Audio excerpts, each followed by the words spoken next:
Well, what I'm going to try to do is show one of the things I think everybody I know that has a sport bike could use this technology.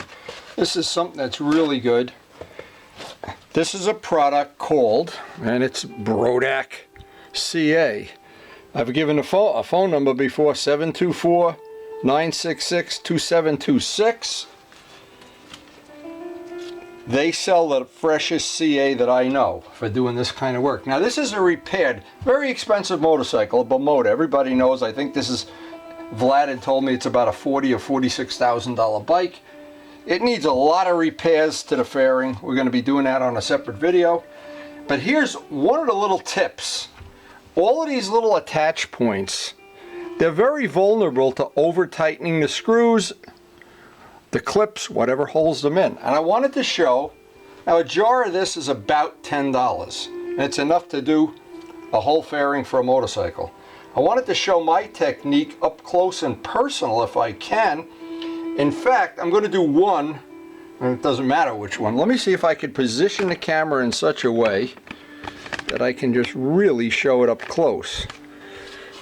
Now, we start with, and this is, doesn't matter which one you start with, of course. I get the roughest paper I have in the shop, and it isn't important, it's just got to be rough sandpaper. If you try to CA is an abbreviation for cyanoacrylate, what some people think of as crazy glue, and it's available in very different qualities. The stuff they use for modeling is a very high quality, aircraft quality. So the first thing is to get off all or most of the paint and scratch the surface. If you try to glue anything to a smooth surface, the amount of surface area that you have is minimized, and therefore the joint is not as strong as if you have more surface area. So let me just, and I'm going to do one. There's about, I think there's about 30 or 40 of these repairs to do. It's probably going to take me the better part of the day to do these, because we're going to do all the fairing parts on this bike. So we start with, this bike had some kind of barbecue paint or something on the inside that came right off. You can see it came right off. But now that surface is scratched. Now the first step is, once it's scratched, get a paper towel. And again, I want to try to do this on a close-up. I'm not sure I'm going to be able to do it exactly the way I want. And let me adjust this again. I take the CA, notice I'm wearing rubber gloves. You don't want to get this on your fingers or you glue your fingers together. Now, of course, you could use epoxy. The problem with epoxy, it gets thick and goppy and goopy, and it doesn't make for a real nice, neat repair in the end of it. And since one of the things we want to have on a bike of this quality, I want to be able to look at this repair and it looks workmanlike. Now Mark is going to be doing some of his. I was going to make him a kit of some carbon fiber scraps. And by the way, if you don't have access to carbon fiber, you can just go to AutoZone and buy a yard of 4-ounce e-glass cloth, probably just as good. So for about $5 for the cloth, $10. The reason we're using carbon is we have scraps from the carbon fiber parts we used to manufacture here when I had a manufacturing business. Now, I'm using the Q-tip. Now what happens is the dust in the Q-tip actually starts to set off the chain chemical reaction that cures the CA. I want the CA to cure slow. I don't want it to cure, I could put Kicker on it. This is Kicker Accelerator, again available from BRODAK. That'll kick it almost instantly. But it's much better, it's better for our purposes, that we get this to bond down into every little nook and cranny in there. Now once that's done, and I can see I'm going down the right path here, everything's looking good so far. I'll put a second coat on. Take a paper towel, an ordinary paper towel.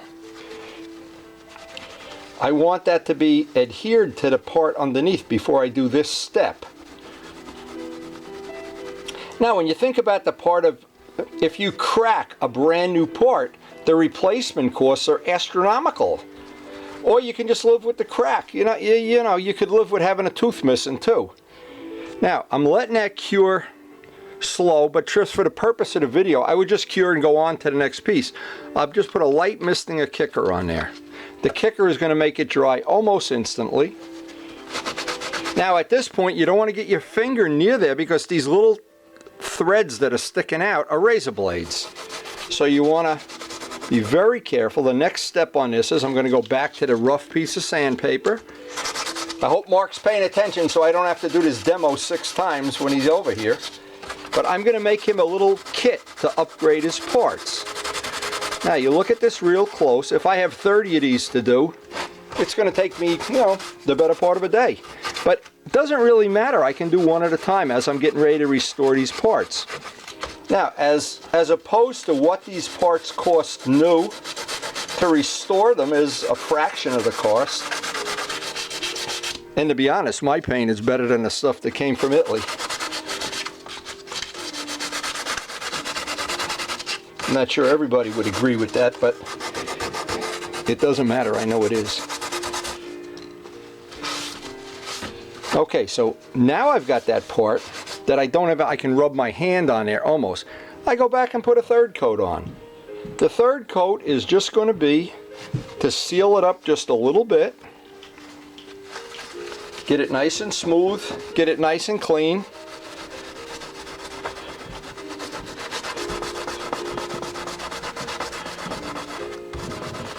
Now I can reach over and take a piece of 400 sandpaper. Now the reason I want this all nice and smooth inside, simple, because as I'm putting this fairing back on the bike, or VLADS, this belongs to Vlad, as he's putting it back, I don't want him to take a razor blade under the fingernail. Now, you could do this with epoxy. By the time you're done with it, it would be all glopping and gooping and everything. This way, this is about as nice of a repair as you can make. Oops. When you go to drill that out, I have a burr. You don't want to put a drill in there. The drill catches and it goes. I want to do it with a Dremel burr, or a grinder, or with an X-Acto number 11 blade. But that, now I just want to show this. We've got a bunch of these to do. We've got a lot of them. But what it prevents, if we do it right, is things like this. See, this part has already been cracked. It's already got a chunk missing. Several of the other things, this part is broken up here. It's not from that, but the bottom was all cracked. This all has to be repaired. But considering the cost of these parts, if you could find them, well, yeah. Now this part, I've already gone over the repair that was done originally with carbon fiber. Gone over this with carbon fiber. Gone over this with carbon fiber. This I did for Vlad last year, just so we could ride the bike all summer. This part up here. So you see all the repairs to this, you want to do all the repairs to the part, obviously, before you do the cosmetic. When all the repairs are done, then I can get up here, sand this all down. We're going to try to salvage the decal. We have the matching BIMOTA black. And one by one I can get these panels refurbished and looking, actually, when I'm done, they'll be stronger at the mount points and have a nicer finish than when they came from Italy. And I know Luciano's probably going, yeah. You know what, Luciano? They will be better than when they came from Italy. Not kidding there either.